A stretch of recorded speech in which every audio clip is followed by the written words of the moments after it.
Stop scrolling, because if you understand this one difference between borrowing and lending, you might completely change the way you handle money for the rest of your life. Most people think borrowing and lending are just normal financial actions.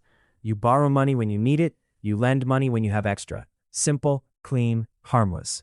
But what if I told you that behind these two simple actions lies a hidden system that quietly shapes whether people stay stuck in financial struggle or move toward financial freedom? Today's topic is not just borrowing versus lending. It is the silent math of borrowing versus lending. Why one builds wealth and the other builds chains. Because money is not just about how much you earn.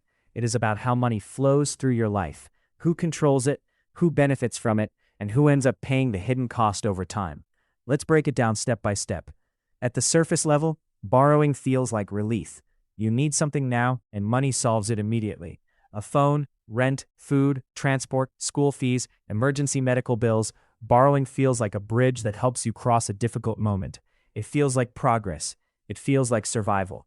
But here's where the silent math begins. Borrowing is never just about receiving money. Borrowing is about future money already being spoken for. Every time you borrow, you are pulling money from your future self and placing it into your present moment. That means your future income is no longer fully yours. It's already divided before you even earn it. Now let's flip it. Lending looks different. Lending feels like control. When you lend money, you are not solving your own problem. You are temporarily giving your money the ability to leave your hands and work for someone else. In return, you expect something back, usually more than what you gave. That more is called interest, return, or profit.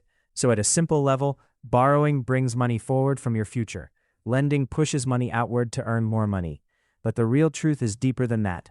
Borrowing creates obligation, lending creates leverage, and the difference between obligation and leverage is the difference between financial pressure and financial growth. Let's look at borrowing first in a deeper way. When someone borrows money repeatedly, something subtle starts happening. Their income stops feeling like income and starts feeling like repayment fuel. Every salary, every earning cycle, every side income becomes pre-assigned. Before the money even arrives, it already has destinations: rent repayment, loan repayment, interest repayment, overdue balances. This is the silent trap of borrowing. Your money stops being free. You may still earn money, but you don't feel rich. You feel pre-spent.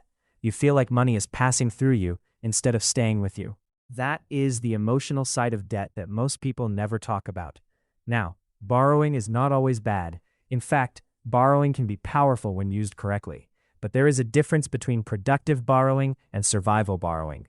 Productive borrowing is when money is used to acquire something that generates more money, like investing in a business, education that increases income, or an asset that appreciates.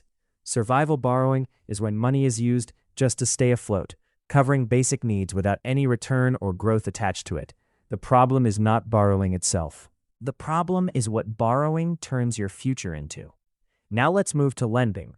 Lending is often misunderstood. Many people think lending is only for banks or rich people. But in reality, lending exists everywhere. If you have ever given money to someone expecting it back, you have already participated in lending. Lending introduces something powerful: delayed return.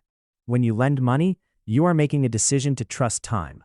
You are saying, I am willing to wait because I expect more later.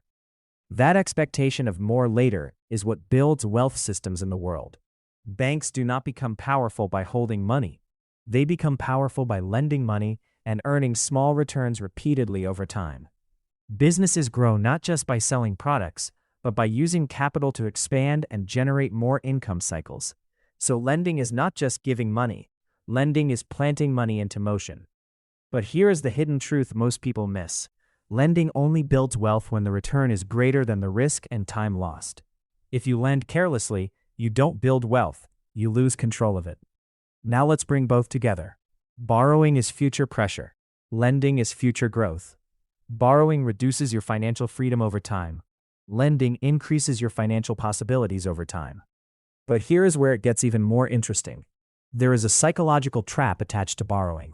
Borrowing gives instant relief. That relief tricks the brain into thinking the problem is solved.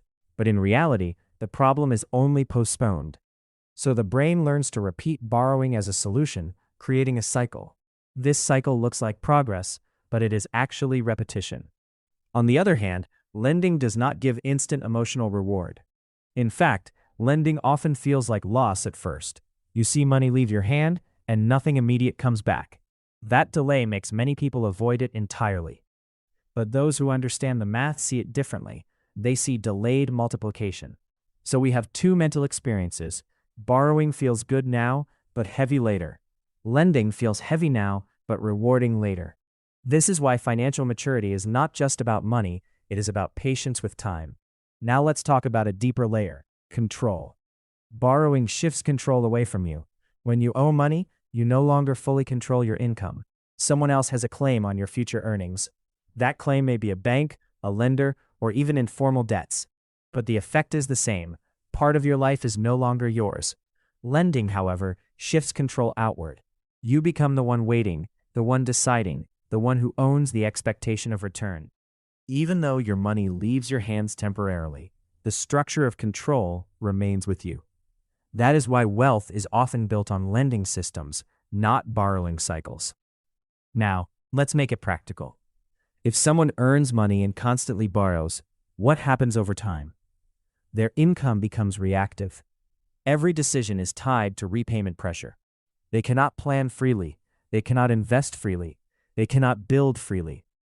But if someone earns money and learns to lend or invest wisely, their money begins to multiply in different directions.